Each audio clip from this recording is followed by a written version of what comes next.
درود بھیج مل کے محمد آل محمد پر اللہم صلی علی محمد وآل محمد اللہم صلی علی محمد وآل محمد اللہم صلی علی محمد وآل محمد اعوذ باللہ من الشیطان الرجیم بسم اللہ الرحمن الرحیم الحمد للہ الذی جعل الحمد مفتاحا لذکرہ وسببا للمزید من فضلہ ودلیلا علی آلائہ وعظمتہ والصلاة والسلام على عبده وامین وحیہ وخاتم رسولہ سیدنا ومولانا بالقاسم محمد اللہم صل علی محمد وعلى محمد وعلى اہل بیتہ الطیبین الطاہرین الذین اذهب اللہ عنہم الرجس وطہرہم تطہیرا اللہم صل علی محمد وعلى محمد واللعن الدائم على اعدائهم اجمعین اما بعد فقد قال اللہ الحکیم في كتابه المجيد أعوذ بالله من الشيطان الرجيم لا تدركه الأبصار وهو يدرك الأبصار وهو اللطيف الخبير درود بھیجیں مل کر محمد آل محمد پر اللہم صلی علی محمد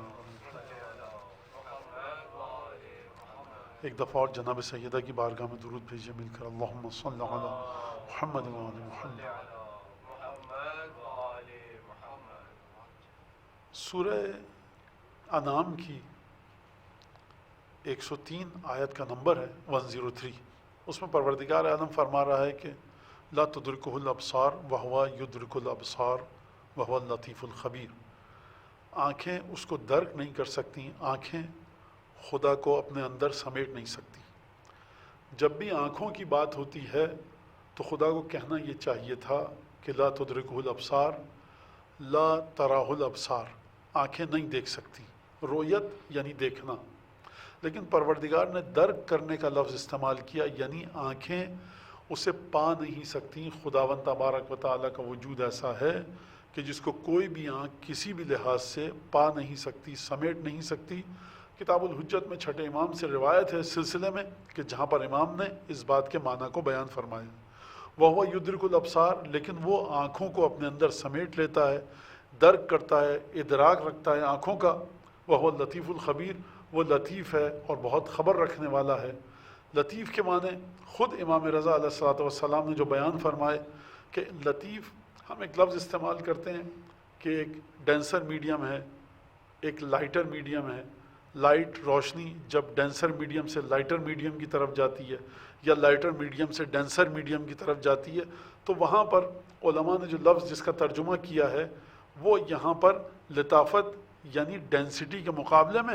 اور پھر امام رضا علیہ الصلوۃ والسلام نے فرمایا کہ جو یہاں پر خدا کی صفت کو بیان کیا گیا لطیف اور لطافت، یہ اس معنوں میں نہیں کہ کوئی چیز فربا ہو، موٹی ہو، تھک ہو، تھن ہو، کوئی لمبائی چوڑائی کے لحاظ سے، بلکہ لطافت کا معنی یہ ہے کہ اس کا وجود اس طرح سے ہے کہ وہ ہر جگہ پر ہے، ہر مقام پر ہے، لیکن دکھتا نہیں ہے. جب ہم کہتے ہیں کہ یہاں پر عطر کی شیشی، عطر کی بوتل کو کھولا گیا، اس باکس کو کھولا گیا تو وہ عطر کی خوشبو، اس پرفیوم کی خوشبو اس پورے ہال میں پھیل جاتی ہے. آپ اس کے پھیلاؤ کو دیکھ نہیں سکتے، وہ ہر جگہ پر ہے لیکن آنکھوں کے ذریعے اسے دیکھا نہیں جا سکتا. لطیف کے معنی کو اس طرح سے امام رضا نے مثال نہیں دی، مثال میں دے رہا ہوں تو یہ اس طرح سے. اب سوال یہ کہ جناب سیدہ کی شہادت کے سلسلے کی یہ مجالس ہیں تو اس میں اس آیت کو پڑھنے کا فلسفہ کیا ہے، حکمت کیا ہے، وجہ کیا ہے؟ تو سب سے پہلی بنیاد وہ یہ کہ ہمائیاں ایک جو فکر پروان چڑھتی جا رہی ہے، ایک فکر جو گرو کر رہی ہے، جو نشوونما پا رہی ہے، وہ یہ کہ دیکھیے قرآن موجود ہے، رسول خدا اگر بتا کے چلے گئے تو پھر آپ مختلف انسانوں کے پیچھے کیوں جاتے ہیں؟ آپ پنجتن کے وجود کو اتنا بڑھا چڑھا کر کے کیوں پیش کرتے ہیں؟ آپ ائمہ کو اتنا بڑھاتے کیوں ہیں؟ کس وجہ سے ان ہستیوں کے پیچھے آپ اتنا چلتے ہیں؟ اور آپ کیوں ان ہستیوں کو اتنا مقام دیتے ہیں؟ تو پہلا جواب تو یہ ہے سوال کا کیا احادیث نے دیا، قرآن نے ان کو یہ مقام دیا. لیکن اگر کوئی تب بھی بضد رہے اور ضد کرے کہ نہیں مجھے سمجھنا ہے، تو یہاں پر وجود جناب سیدہ اور وجود خدا، جو آج کا موضوع ہے وہ توحید اور جناب سیدہ کا وجود، کہ ہم کس طرح سے جناب سیدہ کے وجود کو، جناب سیدہ کی ذات اقدس کو، جناب سیدہ کی ذات والا صفات کو، کہ جو عصمت بھی تھی، عفت بھی تھی، پاکیزگی، تعبد، اطاعت، زہد، تقوی، اس کو وجود خدا سے کس طرح سے جوڑ سکتے ہیں. اور کیا پروردگار عالم قرآن میں اس بات کا کوئی ثبوت ملتا ہے کہ پروردگار عالم نے اپنی توحید کو انسانوں کے ساتھ منسلک کیا ہو، اٹیچ کیا ہو، یعنی اگر تم توحید تک آنا چاہو تو انسانوں کے ذریعے آنا پڑے گا یا نہیں، ہمیں یہ دیکھنا ہے۔ تو موضوع کیا ہے؟ وجود سیدہ اور وجود خدا۔ خدا کے کو سمجھانے کے لیے کس آیت کو آپ کے سامنے پیش کیا؟ سورہ انعام کی 103ویں آیت یعنی 103 کہ کیا فرمایا پروردگار عالم نے کہ لا تدرکہ الابصار، آنکھیں اس کا احاطہ نہیں کر سکتی، آنکھیں اسے نہیں دیکھ سکتی، وہو یدرک الابصار وہو اللطیف الخبیر، وہ آنکھوں کو دیکھ سکتا ہے۔ جیسے یہ جملہ آیا انسان سوچ سکتا تھا کہ یہ پروردگار جو ہماری آنکھوں کو درک کر سکتا ہے، ہر لحاظ سے، ہر زاویے سے آنکھوں کی خبر رکھ سکتا ہے، آنکھوں کی پیچیدہ ترین کمپلیکیٹڈ ترین چیزوں کو وہ درک کر سکتا ہے، تو یہ کہاں پر ہے، کیسا ہے؟ کہا کہ دیکھو لطیف ہے، خبر ہر چیز کی رکھتا ہے لیکن لطیف ہے، دیکھ نہیں سکتا کوئی اس کو۔ کس طرح سے لطافت کا معنی بیان کیا؟ لطیف کا معنی جو کہ خدا کے ناموں میں سے ایک ہے، امام رضا علیہ السلام کی حدیث سے مدد لیتے ہوئے کہ جب ہم کہتے ہیں کوئی تنکا، اب یہ امام کے الفاظ بھی میں پیش کر رہا ہوں اور اپنی مثال بھی، کوئی تنکا بہت باریک ہے، ہرا دھنیا پودینے کا ڈنٹھل بہت باریک ہے، بہت لطیف ہے، یہ برگد کے پیپل کے درخت کی طرح نہیں ہے۔ برگد اور پیپل کا درخت لطیف نہیں ہے، وہ کیا ہے؟ عربی کے مطابق غلیظ ہے۔ لیکن جب ہم کہتے ہیں کہ ایک شخص جو 7 فٹ 8 فٹ کا ہو، عربی میں اسے اس کے وجود کو لطیف نہیں کہا جاتا، اس کو کہا جاتا ہے غلیظ۔ اس کا مطلب یہ نہیں کہ غلیظ اردو کا معنی کہ گھنونا، گندا یا کثیف، آلودہ، کانٹیمنیٹڈ، بلکہ لطیف کے مقابلے میں ہم کہتے ہیں بچہ جب ہنستا ہے تو بڑی لطافت ہوتی ہے۔ کیا مطلب لطافت ہوتی ہے؟ یعنی کہ وہ اس کی جو خوشگوار کیفیت ہے اس کو ہم درک کر لیتے ہیں۔ لیکن اگر فرض کیجئے شیر کے دہاڑنے کی آواز کو کوئی لطیف نہیں کہتا، بلکہ ایک اس کی آواز میں ایک دہشت ہے، ہیبت ہے، لطافت نہیں ہے۔ تو لطافت کا مطلب بڑے ڈیلیکیٹ طریقے سے سمجھ میں نہ آئے لیکن پریزنس کا، وجود کا احساس دلائے۔ میں نے عطر کی مثال دی، آپ نے شیشی کھولی اور وہ ہر جگہ پھیل گئی، بو، بدبو، اسمیل کوڑے کی بھی پھیلتی ہے لیکن کوئی نہیں کہتا بڑی لطافت ہے اس کے اندر۔ یعنی لطافت کا معنی، یہاں پر آپ ڈسٹ بن لے کر آیا جائے، کوئی سڑاند اٹھ رہی ہو تعفن کی، کھولے گا ہر طرف بو پھیل جائے گی، کوئی نہیں کہے گا مولانا کتنی لطیف سی بو آ رہی ہے سڑی ہوئی۔ لطافت گندگی کے ساتھ، آلودگی کے ساتھ، تعفن کے ساتھ نہیں جڑتی۔ لطافت ایک مثبت معنی ہے، اچھائی کے ساتھ، خوشگواری ہونے کے ساتھ، ایک پلیزنٹ ڈیلائٹفل فیلنگ کے ساتھ جڑی ہوئی ہے۔ تو وہ لطیف الخبیر، پروردگار عالم لطیف ہے اور خبیر ہے۔ یعنی کیا مطلب؟ یعنی اس خوبصورتی کے ساتھ، اتنے پلیزنٹ وے میں، اتنے اچھے طریقے سے پروردگار عالم کا وجود ہر جگہ پر ہے کہ تم دیکھ نہیں سکتے لیکن ہر جگہ پر ہے اور ہر چیز کی خبر رکھتا ہے۔ تو ہم یہاں پر گفتگو یہ کریں گے کہ کس طرح سے جناب سیدہ کے وجود کو توحید کے ساتھ جوڑا جائے، کس طرح سے جناب سیدہ کا وجود اس پروردگار عالم کو کہ جس کو کوئی نہیں دیکھ سکتا، وجود انسانی، وجود رسول خدا، وجود سیدہ، کس طرح سے خدا کے وجود کو دکھا سکتا ہے۔ اس وجود کو جو لطیف ہے، کسی کو نہیں دکھتا، اس کو کس طرح سے سیدہ کا وجود دکھاتا ہے۔ یہ جو تقریر ہے، یہ جو گفتگو میں کر رہا ہوں، ظاہر سی بات ہے کہ یہ تقریر 1 گھنٹے کی گفتگو نہیں ضرورت ہے اس کے لیے۔ آپ وجود سیدہ کی بات کر رہے ہیں، ان اللہ یغضب لغضبها ویرضى لرضاها، بات ختم ہو گئی۔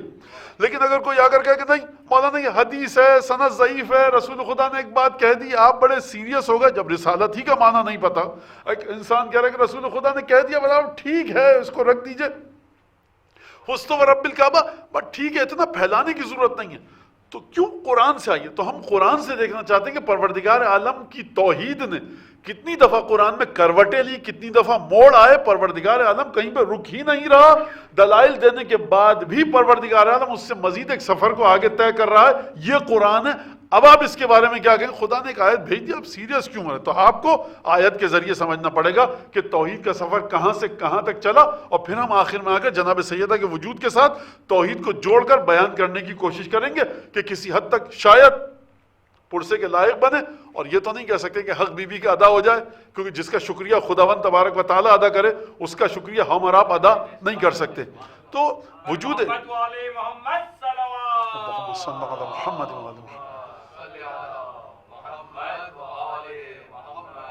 خدا جانتا ہے کہ در و دیوار نے ایمان ہے ہمارا یہ کہ جب درود کی اور ان چیزوں کی آواز ان کے کانوں تک پہنچے گی اتنے عرصے کے بعد، وقت کے بعد، تو کتنی برکتیں کیا ہیں۔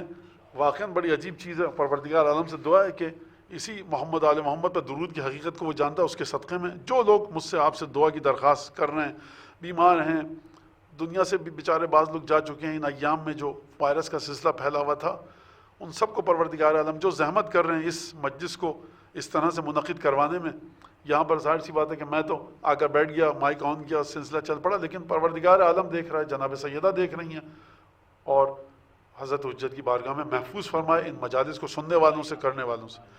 تو پروردگار عالم، یہ جو سورہ انعام کی آیت میں نے آپ کے سامنے پیش کی، خدا کو کوئی نہیں دیکھ سکتا، لطیف ہے، خبیر ہے، آنکھیں نہیں دیکھ سکتی، وہ آنکھوں کو دیکھ سکتا ہے۔ 95 آیت نمبر 95 سے لے کر 103 تک پروردگار عالم نے بڑی عجیب بات کری۔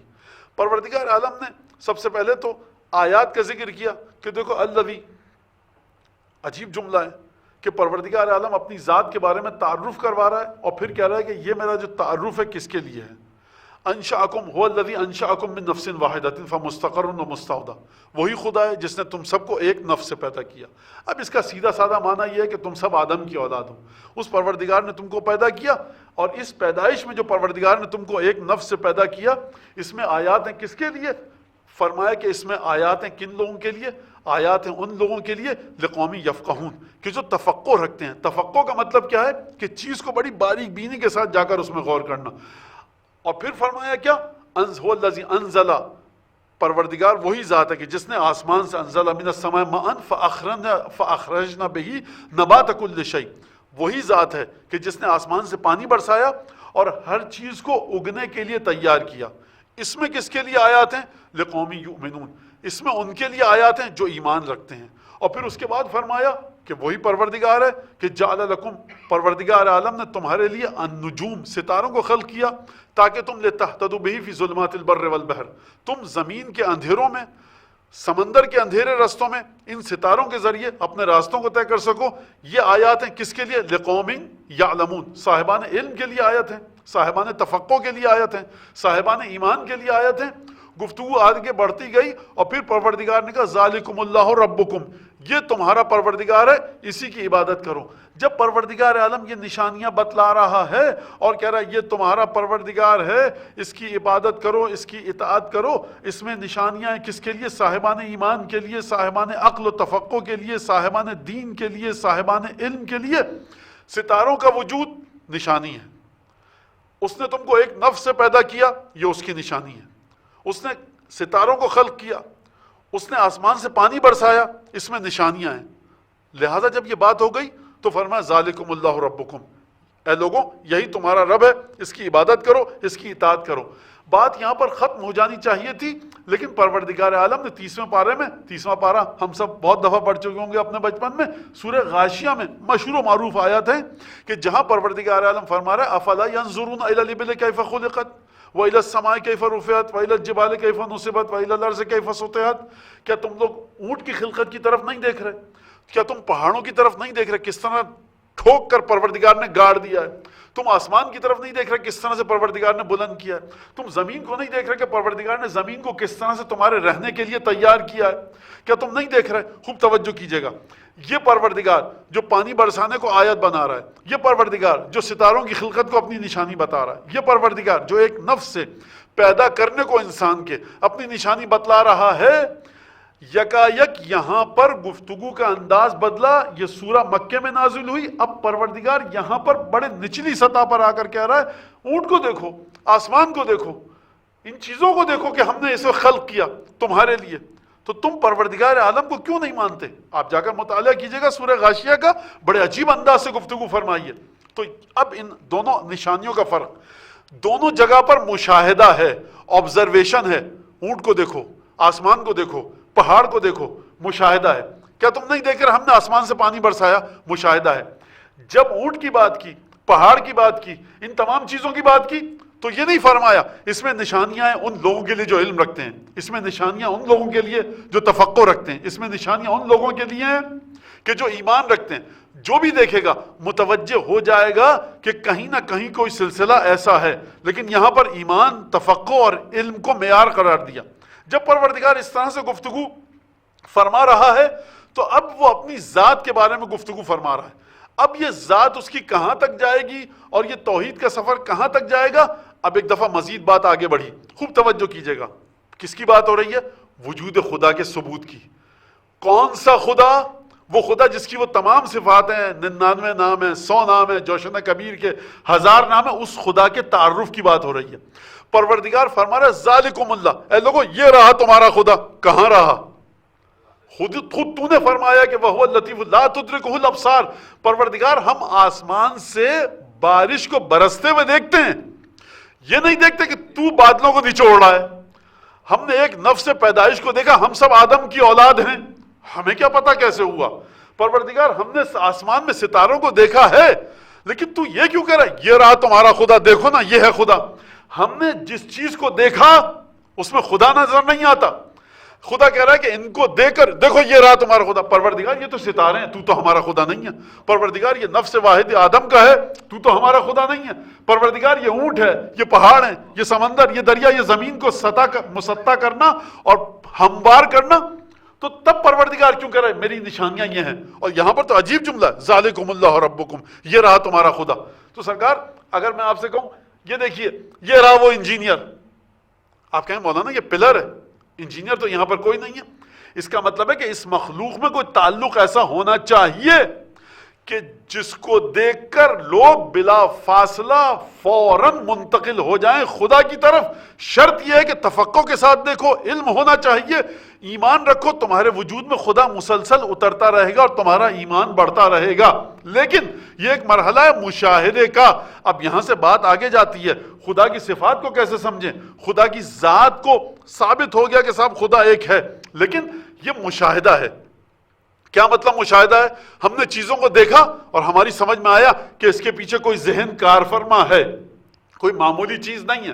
لیکن عزیزان گرامی پروردگار عالم یہاں پر رک نہیں رہا. اب اس کے بعد جب پروردگار عالم اپنی کتاب کو نازل کر رہا ہے اپنی دلیل بنا کر رسول خدا پر، تو سورہ حشر کے آخر میں وہ یہ بیان فرما رہا ہے کہ لو انزلنا ھذا القرآن علی جبل لرأیتہ خاشعا متصدعا من خشیۃ اللہ، کہ اگر ہم اس قرآن کو کسی بھی پہاڑ پر نازل کر دیتے، بہت معروف آیت ہے آپ سب کو پتہ ہے، تو وہ پہاڑ خوف خدا سے خشیت خدا سے ریزہ ریزہ ہو کر ٹوٹ جاتا. اور پھر پروردگار عالم نے جب یہ بات فرمائی هو اللہ الذی لا الہ الا هو عالم الغیب والشہادہ هو الرحمن الرحیم، اور پھر اس کے بعد اپنی صفات کو بتایا هو اللہ الخالق البارئ المصور له الاسماء الحسنى یسبح له ما فی السماوات والارض وهو العزیز الحکیم. یہ تمام کی تمام صفات. اب ذات کو جب قبول کروا لیا تو اب پروردگار کہہ رہا ہے دیکھو مصور ہم ہیں، خالق ہم ہیں، بارے ہم ہیں، رحمان ہم ہیں، رحیم ہم ہیں. تو ایک مرحلہ یہ ہے مشاہدے کا کہ کوئی ذات ہے. اس مرحلے پر رکنا نہیں ہے، بلکہ پروردگار عالم کہہ رہا ہے کہ اس قرآن کی کیفیت یہ ہے، ذات جس نے قرآن کو نازل کیا اس کی کیفیت یہ ہے کہ مصور بھی وہ ہے، تصویر بھی وہ بناتا ہے ہر چیز کی. یصورکم فی الارحام کیف یشاء، ماؤں کے رحم میں اس نے تمہاری تصویر کو بنایا جس طرح سے وہ چاہتا تھا. تو اب سوال یہ ہے کہ خدا کو اگر اونٹ، پہاڑ، دریا، درخت، آسمان، ستارے، ان چیزوں کو دیکھ کر اگر مان لیا جائے کہ خدا ہے، تو اب اگلا مرحلہ آتا ہے مشاہدے سے آگے کا کہ مصور وہ ہے. سرکار آپ اس وقت کہیں گے یہ تصویر فلاں مصور نے بنائی کہ جب آپ اس کو بناتے ہوئے دیکھیں. بات کو میں مزید واضح کروں، بڑی خوبصورت تصویر ہے یہ کائنات، بڑی خوبصورت تصویر ہے. ثابت کیسے ہو کہ یہ اسی خدا کی تصویر ہے تو خوبصورت بڑی. آپ نے بناتے ہوئے دیکھا، آپ نے دیکھا، میں نے دیکھا، نہیں دیکھا، تو ثابت کیسے ہو؟ بہت اچھی تصویر ہے، صاحب بڑے بڑے مشہور مصور نے یہ تصویر بنائی ہے، یہ پکاسو نے بنائی ہے، یہ لیونارڈو داونچی نے بنائی ہے، یہ نہ جانے کتنے نام ہیں کہ انہوں نے یہ تصویر بنائی ہے. تو میں ایک تصویر بڑی خوبصورت سی لا کر دے دوں آپ کو، بہت اچھی سی، مناظر بڑے اچھے ہوں، تو میں کہوں صاحب یہ انہوں نے تصویر بنائی ہے، تو آپ کہیں گے وہ بنا تو سکتے ہیں، اس میں کوئی شک نہیں، لیکن یہ کیسے پتہ لگے کہ یہ تصویر اسی نے بنائی ہے؟ تو یہاں پر سلسلہ ہے سارا کہ یہ جو کائنات کی بساط بچھائی گئی، یہ جو تمام کا تمام سلسلہ بچھایا گیا، خدا بشر کی، انسان کی اس مشکل کو حل کیسے کرے کہ وہ سمجھے کہ وہی خدا ہے، اس طرح سے سمجھے کہ ہر شک ہر شبہ اس کے ذہن سے نکل جائے. یہ ایک مسئلہ ہے کہ کس طرح سمجھے ہو اللہ الخالق البارئ المصور لہ الاسماء الحسنی. یہاں مشاہدے کی بات نہیں ہے بلکہ یہاں پر درک کرنے کی بات ہے اپنی روح کے ذریعے اس توحید کو کہ خدا مصور بھی ہے، خدا خالق بھی ہے، خدا بارئ بھی ہے، خدا رحمان بھی ہے، خدا رحیم بھی ہے. کیا مطلب؟ ہم نے مان تو لیا کہ خدا ہے، لیکن اس خدا کو اس کی تمام صفات کے ساتھ کیسے مانا جائے؟ اور وہ خدا جو قرآن کی اس کیفیت کو بتائے اور پھر اس انداز سے بتائے کہ لو ان قرآن سیرت بہ الجبال وقطعت بہ الارض کلما بہ الموتى بل للہ الامر جمیعا، اگر کوئی قرآن ہوتا کہ جس کے ذریعے تم فاصلوں کو طے کرتے، پہاڑوں کو اڑا دیتے، مردوں کو زندہ کرتے، تو یہی قرآن ہے، کوئی اور قرآن نہیں ہے۔ عزیزان گرامی، یہاں پر مسلسل ایک ایسی بات فرما رہا ہے پروردگار، ایک ایسا دعویٰ کر رہا ہے کہ جس کے دعوے کی دلیل پروردگار نے کہیں نہیں دی۔ اس دعوے کی دلیل جو دے گا، جو ان چیزوں کا عملی نمونہ اظہار کر کے بتائے گا، وہ ذات ہوگی خداوند تبارک و تعالی اور خدا کی مخلوق کے درمیان، اور توحید یہاں سے ملے گی، وجود خدا کا ثبوت، خدا کی صفات کا ثبوت یہاں سے ملے گا۔ لہٰذا یہ وہ انسان ہے کہ جس کو ہم امام معصوم کہتے ہیں، یہ وہ انسان ہے جس کو ہم معصوم کہتے ہیں، مرحلہ عصمت پر کہتے ہیں، یہ وہ انسان ہے کہ جس کو ہم حجت خدا کہتے ہیں۔ تو اب آپ نے توجہ کی کہ پروردگار عالم رک نہیں رہا، اگر وہ اونٹ، پہاڑ، زمین، ستاروں ان کی بات کر رہا ہے تو پھر قرآن میں آ کر اپنی صفات کی بات کر رہا ہے، اور اس سے آگے بڑھ کر یہ کہہ رہا ہے قرآن ایک ایسا نسخہ ہے، قرآن میں یہ طاقت ہے کہ تم اس کے ذریعے پہاڑوں کو اڑا سکتے ہو، بغیر وسیلہ سفر کے سفر کر سکتے ہو، مردوں کے ساتھ گفتگو کر سکتے ہو۔ یعنی یہ وہ تمام چیزیں ہیں کہ انسان جتنی بھی ترقی کر لے یہ چیز انسان کے بس میں نہیں ہے۔ تو اب سوال یہ ہے کہ خدا اگر اس آیت کو اس طرح سے چھوڑ دے اور کوئی جیتا جاگتا ثبوت نہ دے تو یہ آیت زندہ کیسے رہے گی؟ یہ ہے توحید کا مرحلہ کہ جو ہم کہتے ہیں زیارت جامعہ کبیرہ میں، البتہ یہاں پر گفتگو جناب سیدہ کے مناسبت سے ہے اور جناب سیدہ اماموں کی فہرست میں نہیں ہے، اور چھٹے امام کی بڑی خوبصورت حدیث ہے کہ وہ اہل بیت کے بارے میں بہت تفصیل، لیکن میں جناب سیدہ اس حدیث سے استفادہ کر رہا ہوں وجود سیدہ کے مقام کا کہ جناب سیدہ اگر اماموں میں نہیں ہے تو پھر کیا فضیلت ہے؟ تو وہاں پر امام نے ایک دوسرے سوال کا جواب دیا تھا، اس سوال کا جواب نہیں دیا۔ اس سوال کا جواب یہ ہے کہ اگر جناب سیدہ امام نہیں ہے تو پھر کیا فضیلت ہے؟ 12 اماموں میں نہیں ہے، 14 معصومین میں ہیں لیکن 12 اماموں میں نہیں ہے، حجت 12 امام ہے۔ تو امام نے، چھٹے امام نے ایک اور حوالے سے بات ہو رہی تھی، کہا کہ یہ بتاؤ کہ قرآن میں کتنی صورت ہے؟ اتنی صورت ہے۔ کہا کہ شروع کہاں سے ہوتا ہے؟ یہاں سے۔ ختم کہاں پہ ہوتا ہے؟ یہاں پہ ہوتا ہے۔ کہا کہ سورہ حمد قرآن میں ہے؟ راوی نے سوچا، کہا کہ نہیں قرآن میں تو نہیں ہے، فاتحۃ الکتاب ہے۔ قرآن سورہ حمد کے ذریعے کتاب کا آغاز ہوتا ہے، کھلتی ہے کتاب۔ کہا کہ سورہ حمد ہماری مثال سورہ فاتحہ کی طرح ہے، قرآن کے کسی بھی سورہ، کسی بھی پارے کا جز نہیں ہے، کسی بھی حصے کا جز نہیں ہے، لیکن اس کے بغیر نہ کوئی نماز قبول ہوتی ہے، نہ قرآن کا آغاز کیا جا سکتا ہے۔ آپ کے صاحب یہ تو آغاز میں ہے، کسی پارے میں نہیں ہے، تو ہم الف لام میم ذالک الکتاب سے پڑھیں، آپ نے فاتحۃ الکتاب کو نہیں پڑھا۔ تو یہ بڑی عجیب مثال دی امام نے۔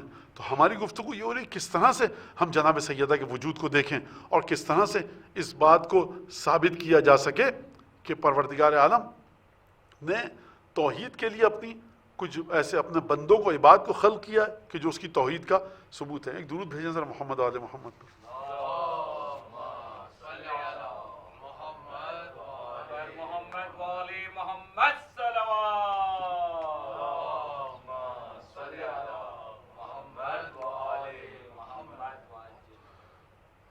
یہاں پر وہ بات آتی ہے کہ اب اس انسان کی صفات کیا ہوں، خصوصیات کیا ہوں۔ تو میں عرض یہ کر رہا تھا کہ قرآن میں یہ کہہ رہا ہے کہ تم اس کے ذریعے تمام راستے طے کر سکتے ہو اور تمام کے تمام وہ کام کر سکتے ہو۔ تو میں یہاں پہلے ایک وضاحتی جملہ کہہ دوں۔ دیکھیے، میں یہ ثابت نہیں کرنا چاہ رہا کہ جناب سیدہ نے قرآن کے ذریعے راستوں کو طے کر کے دکھایا، میں یہ ثابت نہیں کرنا چاہ رہا، نہ ہماری گفتگو یہ۔ میں یہ نہیں کہنا چاہ رہا کہ جناب سیدہ نے قرآن کے ذریعے مردوں سے گفتگو کرنے کا طریقہ سکھایا، خود بھی گفتگو کی، اور نہ میں یہ کہنا چاہ رہا ہوں کہ جناب سیدہ نے قرآن کی کوئی سورہ پڑھی اور پہاڑ کو ادھر سے اٹھا کر ادھر رکھ دیا۔ طاقت ہے، یہ ایک الگ بحث ہے، میں یہ نہیں کہنا چاہ رہا۔ میں یہ کہنا چاہ رہا ہوں کہ شخصیت اتنی طاقتور ہو، شخصیت اتنی پاک و صاف ہو، شخصیت کے اندر ایسی خصوصیات ہوں کہ دیکھنے والا کہے کہ اگر یہ خاتون، یہ بی بی اس کتاب کو مانتی ہے تو یہ کتاب حق ہے، یعنی اس انسان کے ذریعے کتاب کی حقیقت کو دیکھا جائے۔ مثال دے دوں میں آپ کے سامنے، رسول خدا نے دعویٰ کیا کہ میں پیغمبر ہوں، لوگوں نے مخالفت شروع کی، پہاڑ پر چڑھے، واقعہ آپ کے سامنے، کہ میں اگر تم سے کہوں کہ اس پہاڑ کے پیچھے سے دشمن کی فوج آ رہی ہے تو یقین کر لو گے؟ کہا کہ ہاں صادق اور امین ہو. کہا کہ دیکھو میں اللہ کا رسول ہوں. بس وہیں سے مخالفت شروع ہو گئی. یعنی کیا مطلب؟ یعنی یہ کہ خدا بھی بن دیکھا ہے اور اندیکھا ہے. خدا کو تم نے نہیں دیکھا، پہاڑ کے پیچھے دشمن کے لشکر کو بھی تم نے نہیں دیکھا. اس سلسلے میں تو بات کو مان رہے ہو کہ ہم نے نہیں دیکھا، تم کہہ رہے ہو تو سچ ہوگا. اور آج تک یہ تمام باتیں کہتے ہوئے آئے، لیکن جب ذاتی مفاد ٹکرائے اور ذاتی سوچ ٹکرائی، ذاتی فائدے ٹکرائے تو آپ نے انکار کر دیا. نتیجہ میرا یہاں سے نکالنے کا مقصد یہ ہے کہ شخصیت کبھی اتنی اہم ہوتی ہے اور اتنی وزنی ہوتی ہے کہ جس کو اس چیز کو جس کو آپ کبھی بھی دیکھ نہ پائیں، سمجھ نہ پائیں، ثبوت نہ لا پائیں، اس انسان کی شخصیت اس اندیکھی چیز کا ثبوت ہوا کرتی ہے. یہ شخصیت کس طرح سے ثابت کرتی ہے؟ خوب توجہ کیجئے. اب یہاں پر اگر شخصیت کو ثابت کرنا ہے تو اس انسانی سطح پر لانا پڑے گا ہمیں جناب سیدہ کے وجود کو، کہ جہاں پر تمام عام انسان زندگی بسر تو کر رہے ہیں لیکن سیدہ کی زندگی بالکل مختلف ہے. یعنی ہر وہ مرحلہ کہ جہاں پر عام انسان آ کر ناکام ہو جائیں اور آپ یہ سوچنے پر مجبور ہو جائیں کہ کچھ تو ہے کہ یہ بی بی اس انداز سے عبادت کر رہی ہے، کچھ تو ہے کہ یہ بی بی اس انداز سے صدقہ اور خیرات کر رہی ہے، کچھ تو ہے کہ یہ بی بی اس انداز سے اپنی زندگی گزار رہی ہے. یعنی اگر انسان کسی دنیاوی مقصد کے لیے عبادت کرے، اگر انسان روپے پیسے کے لیے عبادت کرے، اگر انسان کسی کرسی تک، کسی مقام تک پہنچنے کے لیے اپنی زندگی کو بہتر کرے، تو زندگی اور حیات سیدہ میں وہ تمام کے تمام مراحل آ چکے ہیں کہ جہاں پر اگر کوئی اور انسان ہوتا اور وہ خدا کے علاوہ، قبر اور قیامت کے علاوہ، خالصتاً لوجہ اللہ، خدا کو نظر میں رکھے بغیر یہ کام کر رہا ہوتا، تو جس طرح سے رسول خدا کی زندگی ہمارے لیے ثبوت ہے خدا کے وجود کا، اسی طرح سے جناب سیدہ کی زندگی ثبوت ہے اسی خدا کے وجود کا. کیونکہ سیدہ اس قرآن کو مانتی ہیں، سیدہ اس نبی کی بیٹی ہیں، اور تعلیمات رسول خدا کو اگر آپ کو ڈھونڈنا ہے تو جا کر وجود سیدہ امیر المومنین امام حسن امام حسین کی زندگی میں دیکھیے. تو اب پروردگار عالم جب توحید کو اس طرح سے بیان فرما رہا ہے اور توحید کو اس طرح سے اپنے بارے میں گفتگو کر رہا ہے کہ وہ خدا کہ جس کو کوئی نہیں دیکھ سکتا ثبوت پیش کر رہا ہے، تو اب اگر یہ سلسلہ بڑھے آگے تو توحید کے سلسلے میں ڈٹے گا کون اپنی جگہ پر؟ ایک دفعہ پروردگار عالم یہ فرما رہا ہے رسول خدا سے، فاستقم کما امرت ومن تاب معک، حبیب اپنی جگہ پر ڈٹ کر کھڑے ہو جاؤ، اور وہ لوگ جو تمہارے ساتھ خدا کی بارگاہ میں آ رہے ہیں لوٹ کر. اس کا مطلب یہ ہے کہ ہیں کچھ ایسے لوگ کہ جو رسول خدا کے ساتھ ساتھ ہیں کچھ ایسے لوگ کہ اگر رسول خدا کا وجود دلیل ہے خدا کے وجود کی، اگر رسول خدا کا وجود دلیل ہے پروردگار عالم کی وحدانیت، اگر رسول خدا کا وجود دلیل ہے کہ برزخ حق ہے، قیامت حق ہے، جنت حق ہے، تو پروردگار کہہ رہا فاستقم کما امرت ومن تاب معک. یہاں پر کوئی انسان نہیں کہہ رہا کہ رسول خدا کے ساتھ کچھ اور ہستیاں ہیں، خدا کہہ رہا ہے کہ تمہارے ساتھ کچھ اور بھی ہیں جو بالکل تمہاری طرح مرحلہ استقامت پر ہیں. اور یہاں پر صرف توبہ کی بات نہیں کی بلکہ یہ فرمایا سورہ فتح میں کہ محمد رسول اللہ والذین معہ، محمد اللہ کے رسول ہیں اور ہیں کچھ لوگ ایسے جو محمد مصطفیٰ کے ساتھ ہیں مسلسل، اشداء علی الکفار رحماء بینہم. اور آیت بڑی طویل ہے سورہ فتح کی کہ وہ محمد مصطفیٰ کے ساتھ ہیں. تو سوال یہ ہے کہ محمد مصطفیٰ کے ساتھ ہونے کا سلسلہ اور ساتھ رہنے کا مسئلہ کیا ہے؟ میں اس آیت کو کئی دفعہ پڑھ چکا ہوں اور کئی دفعہ آپ کے سامنے، آپ کے بھی علم ہے، 10 دفعہ آپ سن چکے ہیں کہ پروردگار عالم جب توحید کی بات کرتا ہے رسول خدا کے ساتھ ہیں، تو وہ لوگ رسول خدا کے ساتھ ہو سکتے ہیں کہ جن کے بارے میں پروردگار فرما رہا ہے کہ یہ کلمہ بھی پڑھتے ہیں. بہت تعریف ہوتی ہے صاحب، رسول خدا کی زیارت کی تھی انہوں نے، ان صاحب نے رسول خدا کی زیارت کی تھی، بہت بڑا مقام ہے، کلمہ پڑھا آ کر رسول کے سامنے. قرآن مان ہی نہیں رہا اس بات کو، کہہ رہا نبی دیکھو بات سنو، سورہ منافقون، اذا جاءک المنافقون. عجیب بات یہ ہے کہ خدا ان کی عزت کو تھوڑا سا بچا لیتا، کہتا اذا جاءک المسلمون من لسانہ، مسلمان آئیں جو اپنی زبان سے مسلمان کہتے ہیں. ابھی دیکھو یہ ہیں اذا جاءک المنافقون تمہارے پاس ہیں، قالوا نشہد انک لرسول اللہ، اور گواہی دیں کہ یقیناً آپ اللہ کے رسول ہیں، گواہی دیں کہ آپ اللہ کے رسول ہیں. تو جان لینا کہ خدا یہ گواہی دیتا ہے کہ انہم لکاذبون. وہ لام تاکید لائے تھے رسول اللہ پر، لا رسول اللہ، یہ لام جو آتا ہے تاکید، یقیناً آپ اللہ کے رسول ہیں. خدا اسی سچی بات کو، ان کی شخصیت اتنی گری ہوئی ہے کہ فرما رہا ہے واللہ یشہد، یہ لوگ، خدا گواہی دیتا ہے کہ یہ لوگ کاذب ہیں، اور آپ یقیناً اللہ کے رسول ہیں۔ تو سرکار یہ وہ لوگ ہیں جو کہہ رہے ہیں، کلمہ بھی پڑھ رہے ہیں کہ آپ اللہ کے رسول ہیں، یہ توحید کی گواہی بھی دے رہے ہیں، یہ رسالت کی گواہی بھی دے رہے ہیں، یہ رسول کا چہرہ بھی دیکھ رہے ہیں۔ تو سرکار آپ جو معیار بنا رہے ہیں کہ صاحب انہوں نے رسول کا چہرہ دیکھا، انہوں نے رسول کا چہرہ دیکھ کے کلمہ پڑھا، تو کلمے کی حالت یہ ہے، رسول کا چہرہ دیکھنے کا اسٹیٹس یہ ہے۔ تو ڈھونڈیے جا کر اس دل کو کہ جہاں پر یہ کہے پروردگار کہ محمد رسول اللہ والذین معہ اشداء علی الکفار رحماء بینہم، ڈھونڈیے جا کر ان لوگوں کو کہ جو ڈھول تاشے باجے کی آواز سن کر رسول کو مسجد میں تنہا اکیلا کھڑا چھوڑ کر نہیں چلے جاتے تھے۔ کل کو یہ کہہ دے، اب میں آپ کے ذوق کی تسکین کے لیے، کل کو یہ کہہ دے یا رسول اللہ قرآن میں فرما رہا ہے خدا انما اولادکم، کہ تمہاری جو اولادیں ہیں اور تمہارا جو مال ہے یہ فتنہ ہے، آزمائش ہے تمہارے لیے، ہم کھیل تماشوں دیکھ کر چلے گئے، آپ کا نواسا مسجد میں کھیلتا ہوا آیا، ممبر کو چھوڑ کے تو آپ بھی اٹھ گئے تھے، کسی نے نہیں کہا یہ کہہ سکتے تھے، ایسے بد نصیب تھے، ایسے بدبخت تھے۔ یعنی سمجھ رہے ہیں کہ عبادت کو ترک کرنا کسی بہتر عبادت کے لیے غلط نہیں ہے، عبادت کو ترک کرنا اللہ و لعب کے لیے حرام اور غلط فعل ہے۔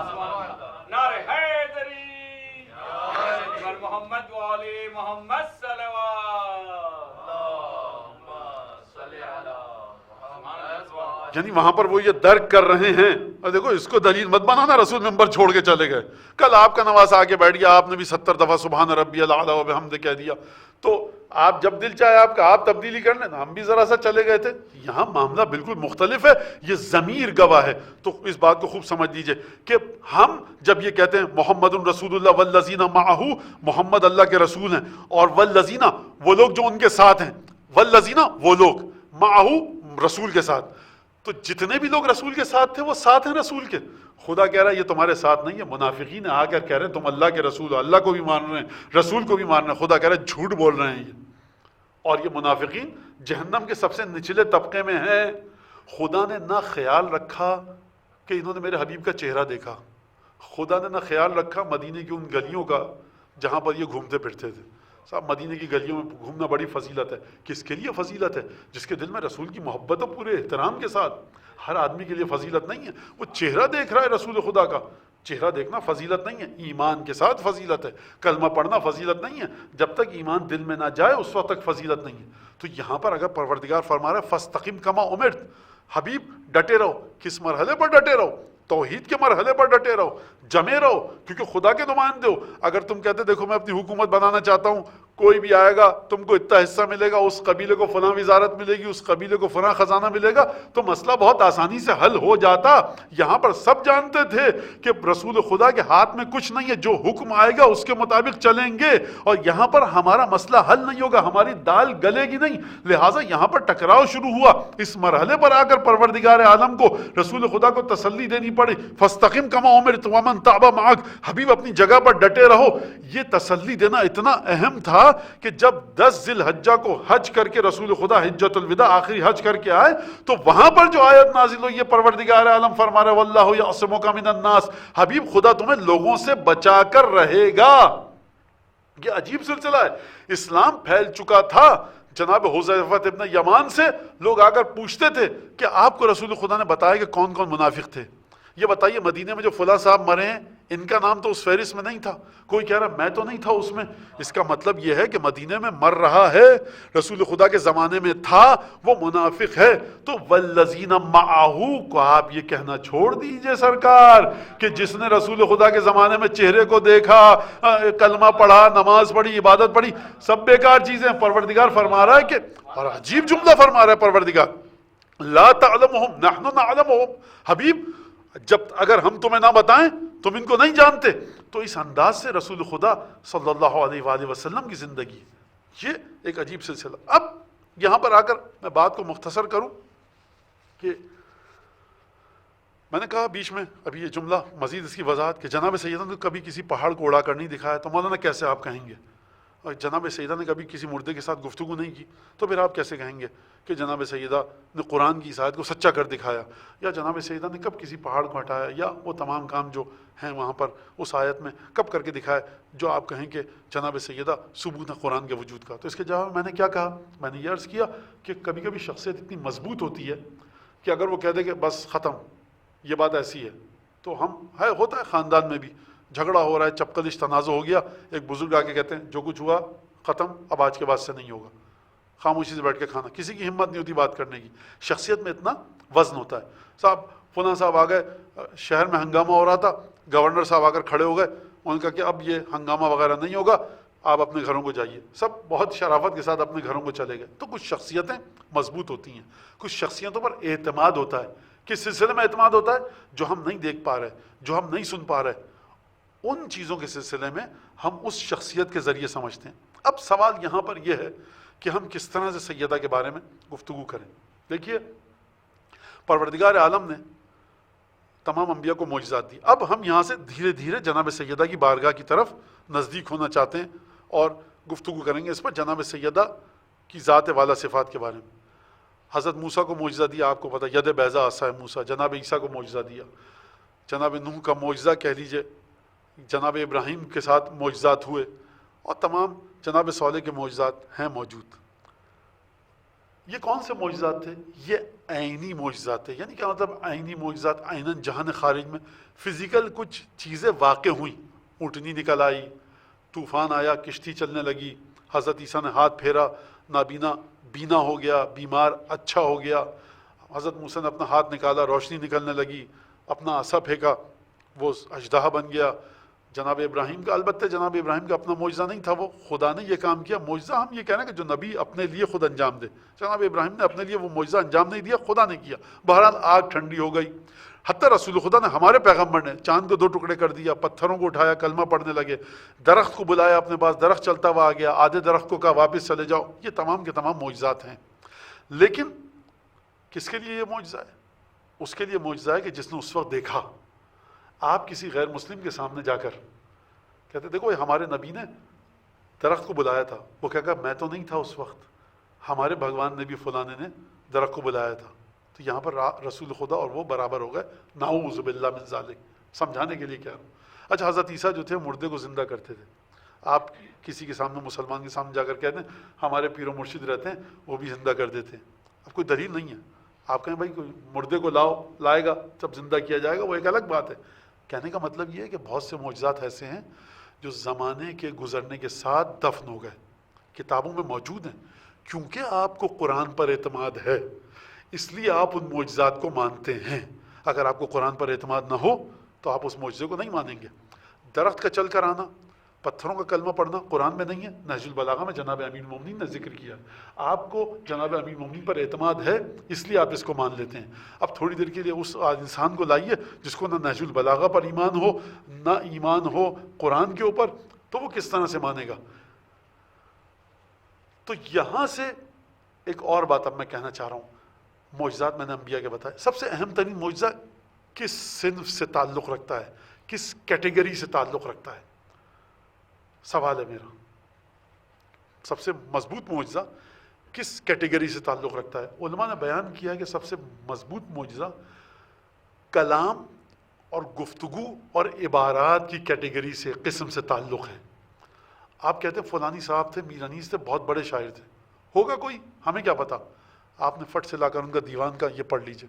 آپ نے کہا صاحب مولانا روم بہت بڑے، یہ حافظ، سعدی، جتنے بھی شاعر ہیں ہندوستان کے، پاکستان کے، اردو کے، انگریزی کے، آپ نے کہا دیکھیے صاحب یہ شاعر، اس کا کلام، آپ نے کہا واقعاً ایسا کوئی کلام نہیں کہہ سکتا۔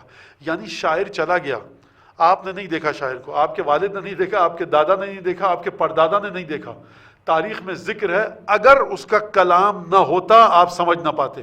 یعنی کلام کے اندر خوبی کیا ہے؟ کلام اگر آ گیا ایک دفعہ تو آ گیا۔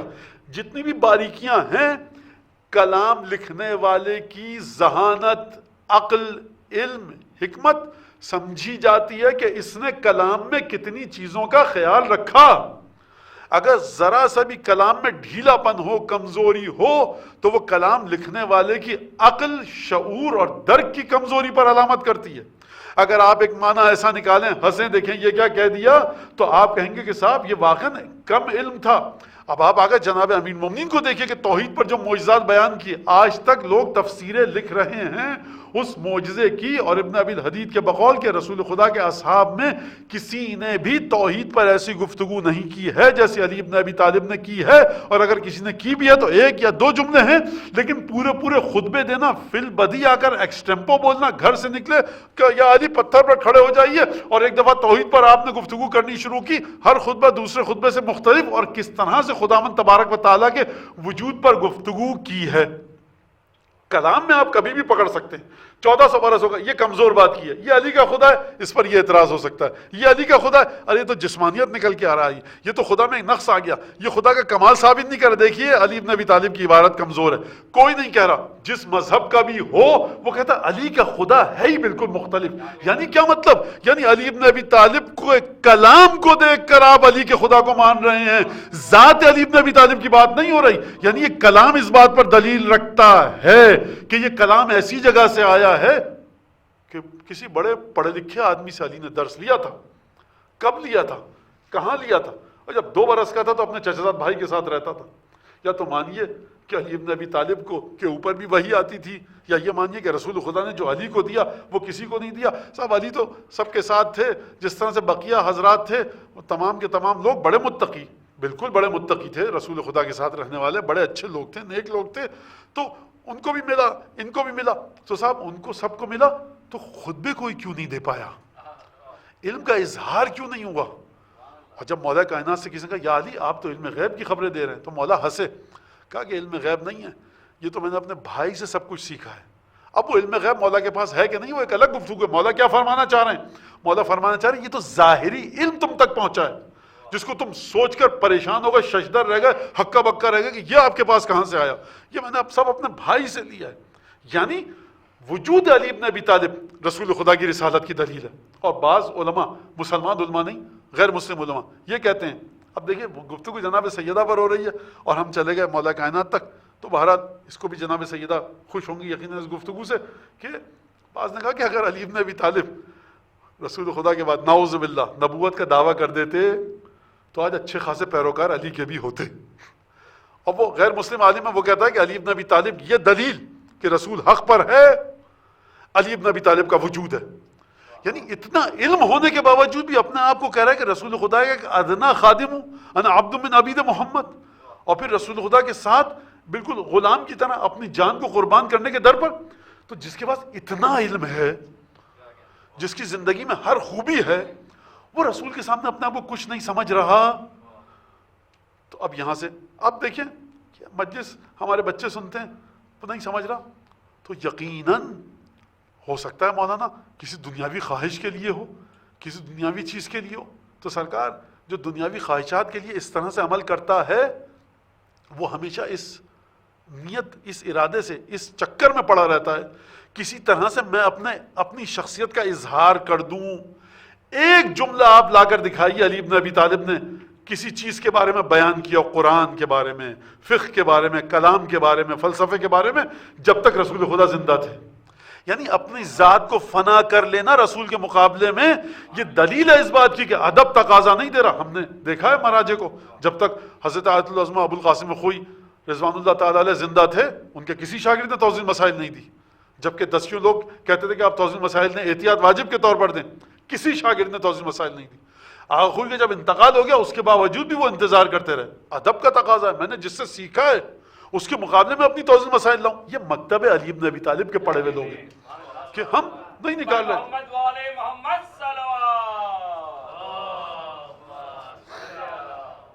بھائی آپ کی توضیح مسائل آ گئی، آیت اللہ العظمیٰ، مرجع تقلید، بڑا ایک حیثیت بڑھ جائے گی۔ مرجع تقلید کا ایک عنوان ہوتا ہے، لوگ اس کے دنیا کے لیے اگر کر رہے ہوتے تو یہ کر دیتے، کہتے نہیں ہم نے جس سے سیکھا۔ یعنی یہ شخص جو اتنا پڑھا لکھا ہے کہ 2000 2500 شخص اس کے در سے خارج میں آ رہے ہیں، یہ کہہ رہا ہے نجف میں جو آدمی ہے نا اس وقت، جس کے در سے 20-25 آدمی آ رہے ہیں، میں اس کے مقابلے میں اس کا شاگرد ہوں۔ ایک سرکار 2500، آپ اس کو آج کی زبان میں نقد کروائیے، کیش کروائیے، نہیں، ادب، احترام۔ تو پھر ہم کیا کہتے ہیں کہ جس کا شاگرد ایسا ہے، اس کا مطلب ہے کہ اس کے پاس بہت علم ہوگا۔ تو علی ابن ابی طالب جس کے شاگرد ہیں، جب شاگرد ایسا ہے تو استاد کا علم کس مرحلے پر ہوگا؟ تو میں کیا عرض کرنا چاہ رہا ہوں، سب سے مضبوط ترین معجزہ کیا ہوتا ہے؟ کلام کا۔ میں فردوسی سے بڑا شاعر ہوں فارسی کا۔ اچھا مولانا، یہ کاغذ یہ قلم لکھ کے بتائیے۔ میں انیس تو کچھ بھی نہیں تھے، ایسا ہی میں انیس سے بڑا شاعر ہوں، یہ کاغذ قلم ذرا لکھ دیجیے۔ اقبال کچھ، میں اقبال سے بڑا شاعر ہوں۔ جو بھی دعویٰ ہے آپ کر کے بتائیے۔ خوب توجہ کیجیے گا۔ دیکھیے، آپ کہہ سکتے ہیں کہ جس نے گاڑی ایجاد کی وہ بھی بہت بڑا انجینئر تھا، جس نے کمپیوٹر ایجاد کیا وہ بھی بہت بڑا انجینئر تھا۔ میں اس کو آپ کے سامنے پیش کرتا ہوں کہ ہم کیوں کلام اور ریٹن اسٹف، جو لکھی ہوئی چیز ہے، اس کے اندر طاقت کیا ہے۔ آپ نے کتاب لکھی، نازل ہوئی کتاب، رسول خدا پر رسول خدا چلے گئے۔ اب کتاب میں جو خوبی ہے، جو عبارت ڈھیلی ہے، کمزور ہے، وہ رہ گئی۔ کیمرہ بنایا آپ نے، ہاں ٹھیک ہے، 1857 میں انہوں نے بنایا تھا، ایڈیسن نے بجلی کو ڈسکور کیا تھا، بلب ایجاد کیا تھا، بلب انوینٹ کیا تھا، ٹھیک ہے۔ لیکن آج کے لوگ تو ایڈیسن آج کے لوگوں سے آگر درس لے۔ آپ کلام کی خوبصورتی اگر 1400 برس گزرنے کے بعد، 2000 گزرنے کے بعد بھی باقی ہے، تو آپ یہ نہیں کہہ سکتے کہ آپ اس سے اچھا۔ دیکھیے، وہ اس وقت کے ادیب تھے، لکھ لیا بس قرآن عربی میں، عرب زمانے پیدا ہوئے تھے، یہ قرآن اس سے بہتر کتاب لکھی جا چکی ہے۔ قرآن اپنی پوری باریکیوں کے ساتھ ایک ایک لفظ کو قرآن نے اس طرح سے استعمال کیا ہے کہ خدا کی مغفرت ہو۔ آغا خوئی فرماتے ہیں کہ اس کے بدلے یاسین والقرآن الحکیم کی جگہ لکھ دو تم یاسین والکتاب المجید، بات نہیں بنے گی۔ انک علی صراط مستقیم، انک علی سبیل مستقیم، وہ بات نہیں بنے گی۔ تو آخوئی نے گفتگو کیا مختصر سی اس کے اوپر کہ آپ کسی بھی لفظ کو ہٹا کر اس کو اس جگہ پر رکھ دیں، وہ بات نہیں بنے گی۔ تو قرآن کا یہ معجزہ ہے، لہٰذا کلام سب سے ایک اہم چیز ہے۔ اور کلام اگر اس انسان سے صادر ہو کہ جس نے کسی سے درس نہیں پڑھا، تو یہ دلیل ہے اس بات کی کہ یہ کہیں اور سے درس لے رہا ہے، اگر کلام اس طرح کا ہو۔ اب چلیے جناب سیدہ کی بارگاہ میں کہ جناب سیدہ نے گفتگو کہاں سے کی جب گئی ہیں۔ تیسرا جو آپ کا یہ میٹنگ، تیسری جو مجلس تھی جہاں پر آپ گفتگو کرنے گئی ہیں فدق کے حوالے سے، تو وہ عمومی مجلس تھی، مسجد میں جا گئی ہیں، تو وہاں پر آپ نے جو خطبہ دیا ہے وہ خطبہ واقعی بڑا عجیب ہے۔ اور میں نے عرض کیا پہلے بھی، 60 آیتیں تقریباً جناب سیدہ نے ذکر کی ہیں۔ اچھا، آپ کو بھی حفظ ہے 60 آیتیں، آپ بھی، میں بھی 60 کیا، میں 600 آیتیں رٹ کے کل آ جاؤں اور پڑھ دوں گا، اس میں کون سی بڑی بات ہے۔ سرکار خاتون 18 برس کی، باپ کے گھر میں بہت چھٹپنے میں شادی ہو کر آ گئیں، اور پھر اس کے بعد شوہر کے ساتھ رہیں، جنگیں کتنی، نمازوں میں کتنے جاتے تھے جناب امیر۔ آپ کہہ سکتے ہیں آیتیں رٹ لی نہیں، بس بتا دیں آ کر، تو آیتیں رٹنا اور ہے، اور آیتوں کو برمحل موقع کی مناسبت سے پڑھ کر اس سے دلیل نکالنا اور ہے۔ یا تو آپ یہ کہیے کہ کسی مدرسے میں پڑھی تھی، وہ مدرسہ مدینے کا مجھے بتا دیجئے، یا تو آپ یہ کہیے کہ شوہر سے پڑھی تھی، یا یہ کہیے کہ اپنے بابا سے پڑھی تھی، کسی سے بھی پڑھی ہوں۔ خوب توجہ کیجیے گا، یہ وہ خطبہ، خوب توجہ کیجیے گا اس بات پر، یہ وہ خطبہ ہے جو بی بی نے بالبداہہ ایکسٹمپو آ کر دیا ہے۔ یا تو یہ مانیے کہ رسول خدا بتا کر گئے تھے واقعہ ایسا ہوگا تو یہ پڑھنا، تب تو حالات بڑے بگڑ جائیں گے سرکار، تب تو بڑا وبال آ جائے گا اور میرا اور آپ کا ایمان برباد ہو جائے گا۔ تو قضیے کو یہیں رکھیے، ایکسٹمپو بالبداہہ ہونے پہ، فی البدی ہونے پہ۔